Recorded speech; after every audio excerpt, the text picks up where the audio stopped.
नमस्कार दोस्तों, स्वागत है आप सभी का जी के बैंक की थीटा यूट्यूब चैनल में। आज हमारी इंडियन पॉलिटी का अगला लेक्चर है 22वां। इसमें कि हम भारत का जो गवर्नर यानी कि राज्यपाल के बारे में जानेंगे। इससे संबंधित जो महत्वपूर्ण तथ्य होंगे और इससे संबंधित जो महत्वपूर्ण अनुच्छेद या आर्टिकल्स होंगे उनके बारे में हम जानेंगे। किस तरीके से आपका राज्यपाल किन किन प्रमुख पदों की नियुक्तियाँ करता है, उसके पास किस किस तरीके के अधिकार होते हैं, वो चाहे वित्तीय अधिकार हो, न्यायिक अधिकार हो, ठीक है, उन सभी चीज़ों के बारे में हम चर्चा करेंगे। चलिए शुरुआत करते हैं। बात करते हैं सबसे पहले राज्यपाल की। तो राज्यपाल का हमारे संविधान में अनुच्छेद 153 में उल्लेख मिलता है कि प्रत्येक राज्य में एक राज्यपाल होगा। ये आपका अनुच्छेद 153 में दिया गया है कि प्रत्येक राज्य में एक राज्यपाल होगा। बहुत ही महत्वपूर्ण अनुच्छेद है, तो इसको आप याद रखेंगे। आपका प्रश्न कैसे बनेगा कि किस अनुच्छेद में कहा गया है कि भारत के एक राज्य में एक राज्यपाल होगा। ठीक है, अब आगे चलते हैं। ऐसा भी हो सकता है कि एक राज्यपाल दो या दो से अधिक राज्यों का राज्यपाल नियुक्त किया जा सकता है, ये भी हो सकता है। इस बात को आप ध्यान रखेंगे। अगर एक कोई राज्यपाल है तो वो उसको उत्तर प्रदेश का भी राज्यपाल बनाया जा सकता है और उसको मध्य प्रदेश का भी राज्यपाल बनाया जा सकता है। एक ही व्यक्ति को दो राज्यों का राज्यपाल नियुक्त किया जा सकता है, इसको आप याद रखेंगे। बात करते हैं राष्ट्रपति की और राज्यपाल के बीच में अंतर की। ठीक है, ये दोनों ही पद लगभग समान होते हैं एक तरीके से। मान लीजिए राष्ट्रपति क्या केंद्र में है और उसी तरीके से राज्य में आपका राज्यपाल है। ठीक है, जैसे संघ की कार्यपालिका प्रमुख कौन होता है, तो संघ का राज्य कार्यपालिका प्रमुख आपका राष्ट्रपति होता है। ऐसे ही राज्य की जो कार्यपालिका का प्रमुख होता है वो आपका राज्यपाल होता है। इसकी सलाह के लिए केंद्र में एक मंत्रिपरिषद होता है, तो इसकी सलाह के लिए राज्य में एक मंत्रिपरिषद होता है राज्यपाल के लिए। ठीक है, इसी के द्वारा मंत्रिपरिषद की सलाह से क्या एक प्रधान चुना जाता है जिसको मुख्यमंत्री कहते हैं, और राष्ट्रपति द्वारा जो चुना जाता है उसको राष्ट्रपति वो प्रधानमंत्री कहते हैं। तो आप इसका थोड़ा सा समझिए। ये क्या है, राष्ट्रपति का ये एक छोटा सा प्रारूप है जो कि राज्य में है। जैसे राष्ट्रपति के पास क्षमा करने की क्षमादान की शक्तियाँ होती हैं, वित्तीय शक्तियाँ होती हैं, कुछ विवेकाधिकार होते हैं। ठीक है, विधेयकों को पास करने के लिए उसके हस्ताक्षर के बिना वो विधेयक पास नहीं होगा। इसी तरीके से आपकी तमाम शक्तियाँ राज्यपाल के पास भी होती हैं। एक छोटा सा रूप है, इसको आप याद कर सकते हैं। आगे हम बात करेंगे पद के बारे में। तो अनुच्छेद 153 के अनुसार प्रत्येक राज्य का एक राज्यपाल होता है। 7वें संविधान संशोधन 1956 के अनुसार एक ही व्यक्ति को दो या दो से अधिक राज्यों का राज्यपाल नियुक्त किया जा सकता है। ये आप इसको ध्यान रखेंगे। पहले क्या था, पहले थोड़ा सा इससे पहले जो मैंने बताया था उसमें क्या था, थोड़ा सा ये 7वें संविधान संशोधन 1956 द्वारा ये नहीं था, तो इसको आप एज इट इज़ याद कर लेंगे। बहुत ही महत्वपूर्ण है। ठीक है, ये डाटा। नियुक्ति की बात करते हैं तो नियुक्ति राज्यपाल की नियुक्ति राष्ट्रपति द्वारा की जाती है। अनुच्छेद 155 में राज्यपाल की नियुक्ति आती है, तो उसमें कहा गया है कि राज्यपाल की नियुक्ति कौन करेगा, तो राष्ट्रपति करेगा। बात करते हैं राज्यपाल से संबंधित उसकी योग्यताएं। मान लीजिए कोई व्यक्ति अगर बनना चाहता है राज्यपाल, तो भाई उसको योग्यता क्या क्या रखनी चाहिए वो जान लेना चाहिए पहले। मान लो आप ही बनने हो, तो आप योग्यताएं क्या क्या होनी चाहिए। आयु आपकी होनी चाहिए 35 वर्ष, भारत के नागरिक होने चाहिए। ठीक है, अब ये नहीं है कि इंग्लैंड का कोई पीटर आ जाए कि भाई मैं राज्यपाल बनना चाह रहा हूँ या राष्ट्रपति बनना चाह रहा हूँ, तो नहीं बन पाएगा। क्यों? क्योंकि भारत का नागरिक हो। इसके अलावा विधानसभा सदस्य चुने जाने योग्य होना चाहिए, यानी कि विधानसभा का चुनाव यानी कि विधायक बनने की योग्यता रखता हो वो व्यक्ति। कोई लाभ का पद धारण न किए हो। लाभ के पद से मतलब है किसी भी संस्था, किसी भी सरकारी निकाय से वो किसी भी तरीके का वेतन या भत्ता ना प्राप्त कर रहा हो। मान लीजिए कोई व्यक्ति किसी सरकारी संस्था से पैसे ले रहा है, यानी कि तनख्वाह मिल रही है उसको, और इधर आके वो कहे भाई मैं राज्यपाल बनना चाह रहा हूँ, तो उसको ऐसा नहीं है। ठीक है, और लाभ के पद पर ना हो, ये बात आप ध्यान रखेंगे। आगे हम बात करेंगे शपथ के बारे में। राज्यपाल को शपथ उच्च न्यायालय का मुख्य न्यायाधीश दिलाता है। अनुच्छेद 159 के तहत हाई कोर्ट का जो चीफ जस्टिस होता है, ठीक है, हाई कोर्ट का जो चीफ जस्टिस होता है वो राज्यपाल को शपथ दिलाता है। मान लीजिए चीफ जस्टिस नहीं है तो कोई वरिष्ठ न्यायाधीश हो, ठीक है, हाई कोर्ट का कोई वरिष्ठ जज हो, वो दिलाएगा। अब वैसे तो किसके द्वारा दिलाई जाती है, तो मुख्य न्यायाधीश यानी कि chief justice of high court के द्वारा, उस राज्य का जो हाई कोर्ट है उसके चीफ जस्टिस के द्वारा। तो ये शपथ कौन से अनुच्छेद में आती है, तो शपथ 159 अनुच्छेद में आती है। बहुत ही महत्वपूर्ण है। आगे हम बात करेंगे राज्यपाल के कार्यकाल की। तो राज्यपाल का कार्यकाल 5 वर्षों का होता है। राज्यपाल को हटाने हेतु संबंधित संविधान में महाभियोग चलाने का कोई प्रावधान नहीं है। राज्यपाल को राष्ट्रपति द्वारा हटाया जाता है। जैसे आपने देखा होगा, राष्ट्रपति को हटाने के लिए आपका महाभियोग लगाया जाता था। महाभियोग की प्रक्रिया चलती थी, वो उसको पास किया जाता था दोनों सदनों से, फिर उसके बाद राष्ट्रपति को हटाया जाता था उसके पद से। यहाँ पर राष्ट्रपति और राज्यपाल का पद लगभग समान है, लेकिन इसमें महाभियोग की प्रक्रिया नहीं है राज्यपाल के ऊपर चलने के लिए। इसको सीधे राष्ट्रपति के द्वारा हटाया जा सकता है। इस बात को आप याद रखेंगे, बहुत ही महत्वपूर्ण बात है। आगे हम बात करेंगे राज्यपाल की शक्तियों के बारे में कि राज्यपाल के पास पास क्या क्या शक्तियाँ होती है। भाई साहब मान लीजिए आप बाई चांस बनना चाहते हो कि भाई मैं राज्यपाल बनना चाहूँगा, तो क्या क्या शक्तियाँ मिलेंगी उसको जान लो, उन शक्तियों का थोड़ा सा एहसास कर लो, ठीक है। फील कर लेना कि भाई हम राज्यपाल बन जाएंगे तो क्या क्या शक्तियाँ होंगी। सबसे पहली शक्ति है कार्यपालिका संबंधी शक्ति, दूसरी है विधायी संबंधी शक्तियाँ, तीसरी है न्यायिक शक्तियाँ, चौथी है आपातकालीन शक्तियाँ, पांचवी है वित्तीय शक्तियाँ और छठवीं है विवेकाधिकार संबंधी शक्तियाँ। ये 6 प्रकार की शक्तियाँ होती हैं, एक एक करके सबके बारे में हम पढ़ते हैं। चलिए बात करते हैं कार्यपालिका संबंधी शक्तियों के बारे में। तो राज्य सरकार के सभी कार्यकारी कार्य राज्यपाल के नाम से ही होते हैं। जैसे आपने देखा होगा भारत के जितने भी काम होते हैं राष्ट्रपति के नाम से होते हैं, इसी तरीके से जो राज्य के जितने भी काम होंगे वो राज्यपाल के नाम से ही होंगे।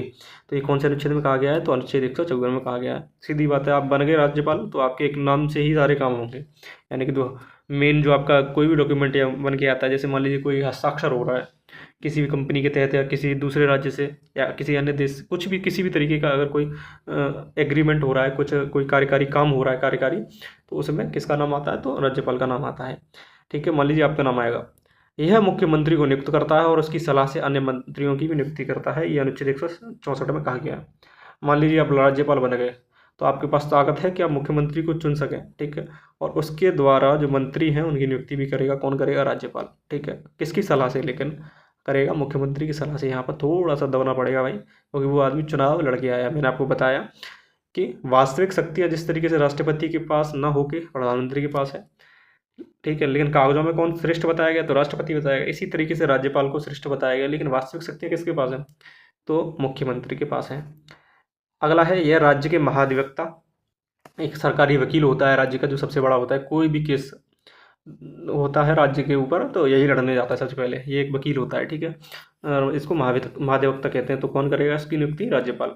राज्य लोक सेवा आयोग के अध्यक्ष, ठीक है, जो राज्य लोक सेवा आयोग होता है, जो आपका सिविल सर्विसेज की जो एग्जाम कराते हैं उनका, और उनके अन्य सदस्य तथा अधीनस्थ न्यायालयों के न्यायाधीशों की नियुक्ति करता है। जो जिले के स्तर पर जो आपके न्यायालय होते हैं उन सभी न्यायाधीशों की नियुक्ति आपका कौन करेगा, तो राज्यपाल करेगा। भाई इतनी ताकत है आपके पास अगर आप बन जाते हैं तो, ठीक है। अगला है राज्य के उच्च न्यायालय के न्यायाधीशों की नियुक्ति के संबंध में राष्ट्रपति से परामर्श, अनुच्छेद 217 के तहत। जो राज्य में जो राज्यपाल होगा उस राज्य में जो हाई कोर्ट होगा यानी कि उच्च न्यायालय होगा, तो उसके न्यायाधीशों की संबंधी नियुक्ति के संबंध में राष्ट्रपति से परामर्श लेता है, ठीक है। 217 में ये कहा गया है। लेकिन अधीनस्थ न्यायालय, जो जिले स्तर पर जो न्यायालय होते हैं, उनके सभी न्यायाधीशों की नियुक्ति कौन करेगा, तो राज्यपाल है।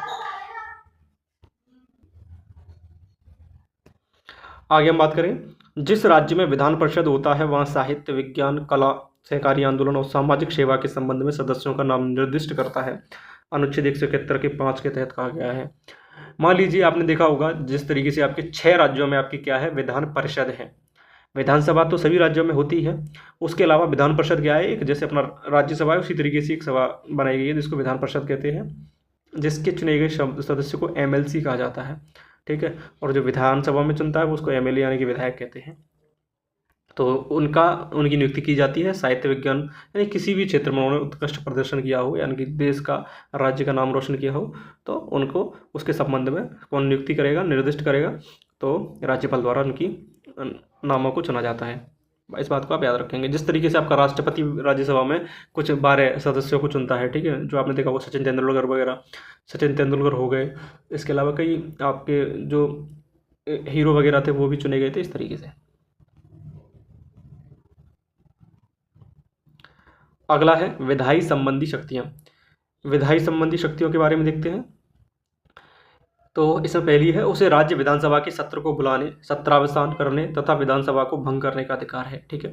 जिस तरीके के पास राष्ट्रपति के पास अधिकार होते हैं उसी तरीके से राज्य बुला सकता है सत्र को सत्रावसान कर सकता है और उसको भंग करने का यानी कि बिल्कुल समाप्त कर सकता है। ये अनुच्छेद 174 के तहत है। राज्य विधानमंडल की प्रत्येक चुनाव के बाद पहले और प्रत्येक वर्ष के पहले सत्र को संबोधित करता है राज्यपाल। ये अनुच्छेद 176 में कहा गया है। कोई भी विधेयक राज्यपाल की अनुमति के बिना कानून नहीं बन सकता। बहुत ही महत्वपूर्ण है, अनुच्छेद 200 में कहा गया है, ठीक है। कोई भी विधेयक अगर जब तक राज्यपाल की अनुमति नहीं होगी उसके बिना कानून नहीं बनेगा। जिस तरीके से आपका राष्ट्रपति के साथ होता है वैसा ही सेम यहाँ पर होता है। अगला है अनुच्छेद 174 के अंतर्गत वह राज्य विधानसभा का विघटन कर सकता है। बहुत ही महत्वपूर्ण है, इस बात को याद रखेंगे। विघटन यानी कि उसको समाप्त कर सकता है एक तरीके से, ठीक है।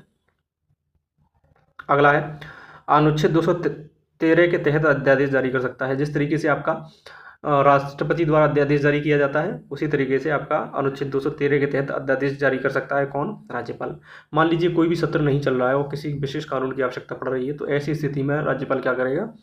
और कोई अध्यादेश जारी करेगा, और अध्यादेश जारी करेगा तो वो एक तरह का कानून के तौर पर काम करेगा उसी समय, क्योंकि सत्र नहीं चल रहा है। ठीक है, सत्र नहीं चल रहा है, विधानसभा में मंत्री और जो सदस्य वगैरह हैं, विधायक वगैरह नहीं बैठ रहे हैं, लेकिन जब सत्र शुरू होगा तो उसको पास होना पड़ेगा उस सत्र से। ठीक है, उस सत्र से उसके सभी सदस्यों द्वारा उसको पास होना पड़ेगा। अगर वो पास नहीं हो पाता है, अनुमति नहीं मिलती है सदस्यों की, तो वो स्वतः ही समाप्त हो जाता है। ठीक है, आप इस बात को याद रखेंगे।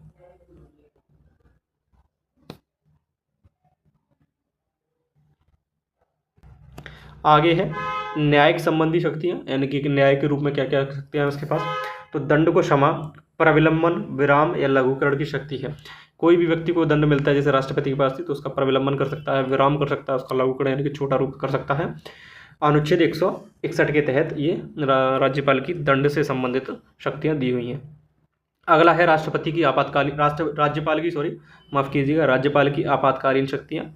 तो अनुच्छेद 356 के तहत आपने देखा होगा, राष्ट्रपति शासन लगता है किसी भी राज्य में, तो किसके द्वारा लगाया जाता है? तो राष्ट्रपति के द्वारा। लेकिन इसकी शक्तियाँ थोड़ा सा पढ़ लीजिए।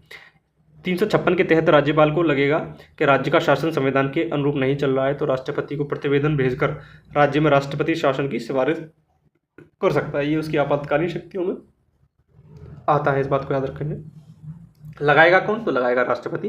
ये सिर्फ सिफारिश कर सकता है, भाई साहब कि हमारे राज्य में बड़ा बुरी स्थिति है, आप थोड़ा सा देखिए और इसको हल कीजिए, इस तरीके की बातें कर सकता है। अगला है वित्तीय शक्तियाँ। तो वह सुनिश्चित करता है कि राज्य का वार्षिक वित्तीय विवरण विधानमंडल के सामने रखा जाए। जो आपका बजट होता है वो विधानमंडल के सामने रखा जाए, तो ये सुनिश्चित कौन करेगा? तो राज्यपाल द्वारा किया जाएगा। अनुच्छेद 202 में आपका राज्य का बजट आता है। अगला है राज्यपाल को धन विधेयक और अनुदान की मांगों की सिफारिश करने की शक्ति प्राप्त है। ठीक है, 207 में ये कहा गया है, धन विधेयक और अनुदानों की मांग की सिफारिश करने की शक्ति प्राप्त है राज्यपाल को। अगला है राज्य का आकस्मिक निधि कोष राज्यपाल के अधिकार में होता है। जो आपका होता है किसी भी तरीके का इमरजेंसी फंड होता है, जो इमरजेंसी में जो फंड निकाला जाता है वो किसके अधिकार में होता है? तो राज्यपाल के। अगला है हर 5 वर्ष के बाद वित्त आयोग का गठन करेगा कौन करेगा? तो राज्यपाल द्वारा वित्त आयोग का गठन हर 5 वर्ष में किया जाता है।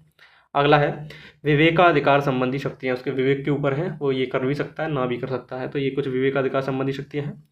इसमें है कुछ प्रमुख विवेकाधिकार शक्तियाँ इस प्रकार हैं। तो कौन सी हैं? तो मुख्यमंत्री को नियुक्ति करना उसकी विवेकाधिकार शक्ति है, मुख्यमंत्री को पद से हटाना।